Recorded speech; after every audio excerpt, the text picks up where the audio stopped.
నమస్తే. శ్రీ గురుభ్యో నమః. శ్రీమాత్రే నమః. ఆదిత్యాయ చ సోమాయ మంగళాయ బుధాయ గురుశుక్రశనిభ్యే రాహవే కేతవే నమః. జపాకుస్మ సంకాశం కాశ్యపేయం మహాధృతిం తమోరం సర్వపాపఘ్నం ప్రణతోస్మి దివాకరం అంటూ గ్రహరాజు అయినటువంటి రవిరాజుకు నమస్కరిస్తూ, మారుతున్నటువంటి కాలంతో పాటు మారుతున్నటువంటి గ్రహాలు, ఈ మారేటువంటి గ్రహాల మూలంగా మనకి ఏదైతే పరిస్థితి ఉంటుందో దాన్నే మనం ఆ గ్రహాల యొక్క చారాన్ని గోచారం అని చెప్పుకుంటూ ఉన్నాం. ఈ గోచారం మరి ఈ గోచారం జూన్ 1 నుండి జూన్ మాసం అంతా కూడా ఎలా ఉంటుంది ఏంటి, మనం ప్రతి మాసం కూడా మాస గోచారం అలాగే పక్ష గోచారం చెప్పుకుంటూ ఉన్నాం. అందులో భాగంగా జూన్ మాసంలో గోచార ఫలితాలు ఎలా ఉంటాయో చూద్దాం. ముందుగా గ్రహస్థితి ఎలా ఉంది, జూన్ మాసానికి గాను గ్రహస్థితి ఎలా ఉంది అంటే, మీనరాశిలో రాహుతో పాటు కుజుడు ఒక్కరోజే ఉంటాడు జూన్లో కనుక చూస్తే. జూన్ మాసానికి గోచార స్థితి కనుక చూసినట్టయితే మీనంలో రాహు, మేషంలో కుజుడు. ఇక వృషభంలో కనుక చూసినట్టయితే దాదాపు 4 గ్రహాలు అక్కడే ఉంటాయి.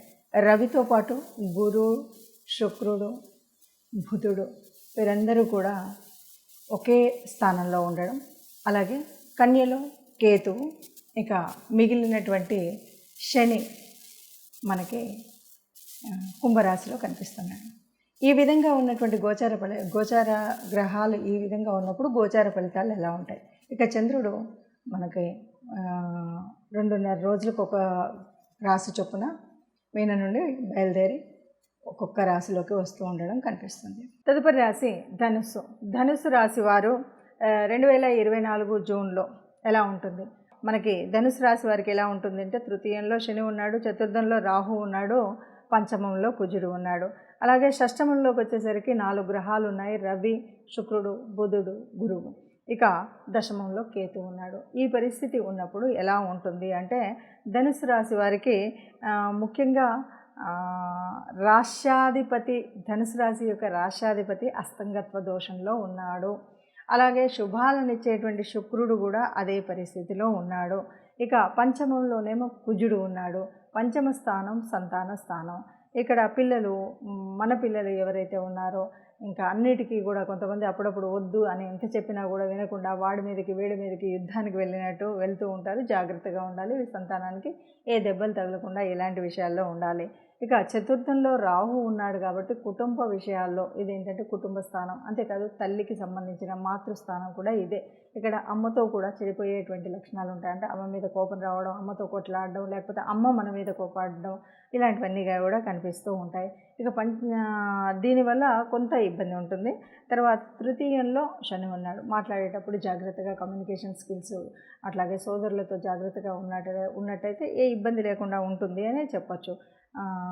ఈ మొదటి పక్షంలో కొద్దిగా జాగ్రత్తగా మనం మాట్లాడేటప్పుడు జాగ్రత్తగా ఉండడం, ప్రయాణాలు చేసేటప్పుడు జాగ్రత్తగా ఉండడం, సంతానం విషయంలో కొన్ని జాగ్రత్తలు తీసుకున్నట్టయితే ఇబ్బంది లేకుండా ఉంటుందని చెప్పచ్చు. కొన్ని గ్రహాలు అంటే షష్టమంలో ఉన్నటువంటి గ్రహాలు సప్తమంలోకి మారుతున్నాయి. అవి రవి, బుధుడు, శుక్రుడు. ఈ మార్పు వల్ల ఎలా ఉంటుంది ఏమిటి అని అంటే, 3లో ఉన్నటువంటి శని వల్ల మనం కమ్యూనికేషన్ స్కిల్స్ అవైతే చాలా జాగ్రత్తగా మాట్లాడాలి. చతుర్థంలో ఉన్నటువంటి రాహు మూలంగా కుటుంబంలో కూడా అందరితో మాట్లాడాలంటే ఈ అన్నింటికీ కూడా మీ మాటే ముఖ్యమైపోతుంది. కుటుంబంలో కానీ, బయట సమాజంతో కానీ, సోదరులతో కానీ వీళ్ళందరితో కూడా మాట్లాడే. అలాగే ఇప్పుడు వచ్చేసరికి సప్తమం దగ్గరికి వచ్చేసరికి సప్తమంలో రవి ఉన్నాడు, శుక్రుడు ఉన్నాడు. ఏదైతే మనకు ఇప్పుడు వివాహాలు అవి అయితే చేసేటువంటి సమయం లేదు, కుదరకపోవచ్చు కూడా, చాలామంది చూడకుండా ఉండడం కూడా ఉంటూ ఉంటారు. ఇలాంటి పరిస్థితి అయితే భార్యాభర్తల మధ్య ఉన్నటువంటి అనుబంధం కానీ, పార్ట్నర్షిప్ వ్యాపారం చేసేటువంటి వాళ్ళకి కానీ ఇది కొద్దిగా అనుకూలమైనటువంటి సమయం కాదు అని చెప్పచ్చు.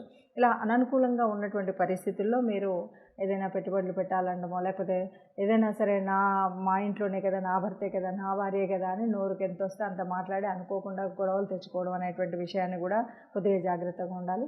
సంతానం విషయంలో కూడా వాళ్ళకి ఫైటింగ్ నేచర్ అది ఉన్నటువంటి పిల్లలు కానీ, దుడుగుతనం ఉన్నటువంటి పిల్లల్ని మాత్రం జాగ్రత్తగా చూసుకోవాలి అనేటువంటిది సూచన. కొంతవరకు అంటే ఓవరాల్గా నెలలో మనకు ఇండివిజువల్గా మొదటి పక్షం, రెండు పక్షాలు అని ఆలోచించకుండా ఈ నెలంతా కనుక చూసినట్టయితే ఎలా అయినా సరే, అంటే మాట్లాడేటప్పుడు ఇబ్బందులు వచ్చినా, ఇంకేది వచ్చినా సరే, ధనం విషయంలో మాత్రం అనుకూలమైనటువంటి పరిస్థితి ఉంటుంది అని, అంటే ఆర్థిక పరంగా ఎలాంటి ఇబ్బందులు లేకుండా ఆర్థికంగా బాగుంటుంది.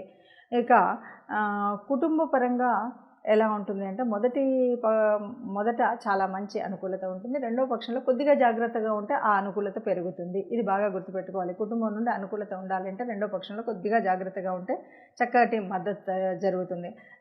సంతాన విషయంలో చూస్తే ఏంటంటే రెండు రకాలు. ఒకటి దుడుగుతనం వల్ల ఒకటి ఉంటుంది. ఒక్కొక్కసారి చాలా ధైర్యంతో స్థైర్యంతో చేసేటువంటి పనుల వల్ల మీకు మంచి పేరు ప్రఖ్యాతులు తెచ్చేటువంటి పనులు కూడా మీ సంతానం ద్వారా పొందగలిగేటువంటి అవకాశం ఉంటుంది. ప్రోత్సాహకరంగా ఉంటాయి. అలాగే ఇంకా పెట్టుబడులు పెట్టేటువంటి విషయంలో చక్కగా వాటిని పెట్టుకొని మంచి ప్రోత్సాహకరమైనటువంటి లాభాలను పొందేటువంటి అవకాశం ఉంటుంది. కాబట్టి చక్కగా ఉండొచ్చు. ఓవరాల్గా చెప్తే మనకి ఈ రాశి వారికి చక్కటి అవకాశంగానే చెప్పచ్చు. అంటే మనం పిల్లలు వారి ధైర్య సాహసాలతో పేరు ప్రఖ్యాతులు తెచ్చుకునేటువంటిది ఉంటుంది. ఇది మనకు ఆనందం.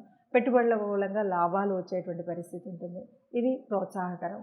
ఇలాగా ఓవరాల్గా చెప్పాలంటే ధనుసు రాశి వారికి ఈ మాసం అంతా కూడా బాగుంది అని చెప్పొచ్చు. ఇప్పుడు ఈ రకంగా ఉన్నటువంటి గ్రహస్థితిని బట్టి మరి ఎలా ఉంటుంది ఫలితం అన్నప్పుడు, దాదాపుగా అంటే ఈ భూమి మీద పుట్టిన ప్రతి ఒక్కరికి కూడా ఆ గ్రహాల యొక్క అనుగ్రహం ఉండాలి. ఎందుకంటే ఇప్పుడు చెప్పుకునేటువంటి గోచారం కోటాను కోట్లకి ఒక రకంగా ఉంటుంది. అంటే కుంభరాశి వాళ్ళంటే ఎంతోమంది ఉంటారు, మేషరాశి వాళ్ళంటే ఎంతోమంది ఉంటారు. అంటే ఇలా అంతమందికి ఎగ్జాక్ట్గా యాక్యురేట్గా కలుస్తుందా అంటే మనకి అంత ఎగ్జాక్ట్గా కలగకపోవచ్చు.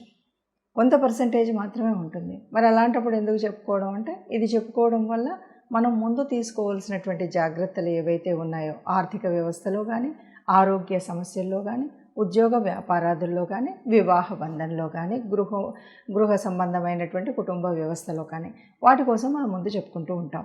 మరి నిజమైనటువంటి గ్రహముల యొక్క స్థితి ఎలా తెలియాలి అంటే, మన యొక్క పర్సనల్ జాతకం ఎలా తెలియాలి అంటే, తప్పనిసరిగా మన యొక్క జన్మ కుండలిలో ఏ గ్రహాలు ఎక్కడెక్కడున్నాయి, ఏ దశ నడుస్తుంది, ఈ దశతో పాటు మరి జన్మకుండలిలో ఏ గ్రహాన్ని అంటే లగ్నాన్ని ఏ రాసులు చూస్తున్నాయి, రాసుల్లో ఏ గ్రహాలు ఉపస్థితిలో ఉన్నాయి, అంతేకాదు దృష్టి ఎలా ఉంది, యుతి ఎలా ఉంది, ఏ రాశి యొక్క దశ అంతర్దశ నడుస్తుంది, ఏ గ్రహం యొక్క దశ అంతర్దశ నడుస్తుంది, ఈ విషయాలన్నీ కూడా మనకు తెలియాల్సి ఉంటుంది. మరి ఇది ఎలా తెలుస్తుంది, తెలిస్తే ఏంటి అంటే, సహజంగా మనం మాసఫలాలు ఇవి చెప్పుకున్నప్పుడు ఏం చేస్తామంటే, మారుతూ ఉన్నటువంటి అంటే ఇప్పుడు ప్రస్తుతం మారుతున్న, ఫర్ ఎగ్జాంపుల్ రవితో పాటు గురువు, శుక్రుడు, బుధుడు వీళ్ళంతా ఒక చోటు ఉన్నప్పుడు ఏమవుతుంది, వీళ్ళ యొక్క ప్రభావం తగ్గుతుంది. కాబట్టి మనం ఏం చెప్తూ ఉంటామంటే, గురు ప్రభావం, శుక్ర ప్రభావం. గురువు, శుక్రులు అంటే మనకు సహజంగానే చాలా పుణ్యాన్ని ఇచ్చేటువంటి గ్రహాలు. అలాంటి గ్రహాలు అస్తంగత్వంలోకి వెళ్ళినప్పుడు కొంత అనుకున్నటువంటి మనకు అశుభ ఫలితాలు రావు, అశుభ గ్రహాల మూలంగా వచ్చేటువంటి ఫలితాలు రావు. కాబట్టి మనం ఏం చేయాలి అన్నది మనం చెప్తూ ఉంటాం. అందుకను జన్మజాతకం, జన్మకుండలి ఉండి జాతకంలో ఉంటే చూసుకుంటే అది ఒక విధానం. అలా లేకపోయినా ఈ గోచార ఫలితాన్ని చూసినట్టయితే ఈ మాసానికి గాను ఈ మాసంలో ఎలా ఉంది అంటే, మొదటి పక్షంలో దాదాపు గురువు పూర్తిగా రవితో ఉండడం, తర్వాతి కాలంలో అంటే ఈ నెలలో సగభాగము గురువు రవితో ఉండడం, తర్వాతి సగభాగంలో శుక్రుడు రవితో కలిసి ఉండడం, ఇలాంటివి ఉన్నాయి. కాబట్టి ఏం చేయాలి అంటే, గురువు, శుక్రుడు వీళ్ళందరికీ కూడా మనకు కావాల్సినటువంటి గురువు గురించి మనం గురువు యొక్క ఈ అస్తంగత్వ దోషం ఉండకుండా ఆ ప్రభావం ఉండాలి అంటే గురు సంబంధితమైనటువంటి దేవాలయాలకి వెళ్ళాలి. అంతేకాదు ఆ గురువారం రోజు కాస్త పసుపు వర్ణం ఉన్నటువంటి బట్టలు కట్టుకోవడం, లేకపోతే ఎవరికైనా ఏదైనా ఎప్పుడైనా దానం ఇస్తున్నామంటే ఆ పసుపు వర్ణం, లేకపోతే శనగపిండితో చేసినటువంటివి ఏవైనా దానం ఇవ్వడం, ఇలాంటివి మనం చేస్తూ ఉంటాం. అంటే అలాగా శుక్రగ్రహానికి వచ్చినప్పుడు కూడా అదే పరిస్థితి. అంటే గురుడు, శుక్రుడు వీళ్ళందరికీ సంబంధించినటువంటి దాన ధర్మాలు చేయడం, ఆ సంబంధితమైనటువంటి దేవాలయాలకు వెళ్ళడం. అదే కాదు అంటే తప్పనిసరిగా నవగ్రహ మండపం అయితే ఉంటుంది ఏ దేవాలయంలోనైనా. నవగ్రహ మండపానికి వెళ్ళి మనం నవగ్రహాలకి ప్రదక్షిణ చేయడం, దీపం వెలిగించడం, ఇవి మీకు వీలైనప్పుడు తోచినప్పుడు ఈ మాసం అంతా ఉంటుంది కాబట్టి మీరు గురు శుక్ర గ్రహాలు సరిగ్గా లేవు కాబట్టి గురువారం, శుక్రవారం నాకు ఇలా వీలవ్వట్లేదు అంటే మనం మొదట్లోనే ఏ కోశాలకన్నా వెళ్ళి గోగ్రాసం కోసం వారికి కాస్త డబ్బులు ఇవ్వడం, ఇలాంటివి ఏదైనా చేయొచ్చు. లేదు ఇవేవి కాదు, మరి వాళ్ళు ఇస్తారో వాళ్ళు పెడతారో పెట్టరో గోగ్రాసం, ఇలాంటి అనుమానాలు మనకు చాలా ఉంటాయి కాబట్టి అలాంటి పరిస్థితుల్లో మనం ఏం చేయాలి అంటే మీకు వచ్చినటువంటి గురుస్తుతి, అట్లాగే శుక్రగ్రహానికి సంబంధించినటువంటి స్తుతి ఇవి చేసుకోవాలి. అట్లాగే మరి శని ఉన్నటువంటి ప్రదేశం, శని యొక్క దృష్టి, ఇవన్నీ కూడా ఈ మాసంలో మనకు తగులుతున్నటువంటి గ్రహాలు ఏవైతే ఈ రాశులు ఏవైతే ఉన్నాయో, అర్ధాష్టమ శని ఫర్ ఎగ్జాంపుల్ వృశ్చిక రాశి అర్ధాష్టమ శని ఉంది. ఏం చేయాలి? శనికి సంబంధించినంత వరకు మనం అభిషేకానికి శివాలయానికి వెళ్ళి అభిషేకం చేసుకోవడం, లేకపోతే శని స్తుతి చదువుకోవడం, ఇలాంటివి చేసినట్టయితే మనకు ఉన్నటువంటి ఈ మాసం అంతా కూడా ఉన్నటువంటి గ్రహ దోషాల వల్ల, లేకపోతే సరి అయిన స్థలంలో గ్రహాలు లేకపోవడం వల్ల ఉండేటువంటి ప్రభావం ఏదైతే అది తగ్గుతుంది. దానికోసం మనం ఈ చిన్న చిన్న పరిహారాలు చేసుకుంటే సరిపోతుంది. అందరూ సుఖంగా ఉండాలని, అందులో మనం కూడా ఉండాలని భావిస్తూ సర్వే జన సుఖినో భవంతు.